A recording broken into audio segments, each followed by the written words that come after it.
Downtown LA, the Wedbush Center, 1000 Wilshire Boulevard. Lots of talk. This building has a history that I can take personally back almost 40 years. At one point, was the most expensive real estate on the West Coast, or at least in LA. If you think back to around 1987, 1990, when the Japanese insurance companies were the masters of the universe, they came into play. They bought this building new. It wasn't yet open yet, from Reliance Industries out of New York. And at that time, they paid $145 million in cash and $320 a square foot, plus or minus, in a time when downtown LA real estate was running commercial, $250 to $300 at the high end. So it was a premium price. It was this beautiful new structure, not the tallest building by any means, but a really nice building. It gets interesting though, because Coast Savings and Loan, which went on to disappear in the savings and loan crisis, had its name across the building when I was in graduate school at USC. Thus the native Angelino and the native to LA connection.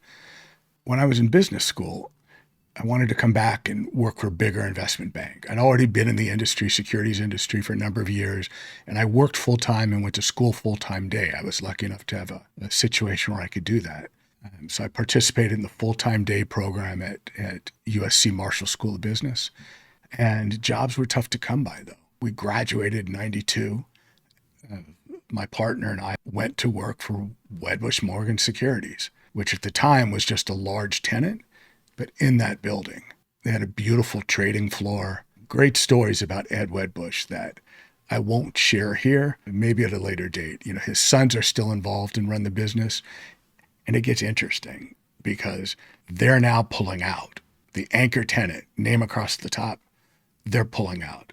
And we'll get back to that in a bit. But let's talk valuation and what happened over the years. 1987 era, Sumitomo Life Insurance buys it from Reliance Group. $145 million cash, $322 a square foot.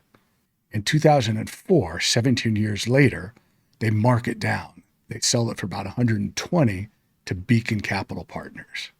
Roll forward to 2012. Now remember, we've had the 2008 crisis and all of this.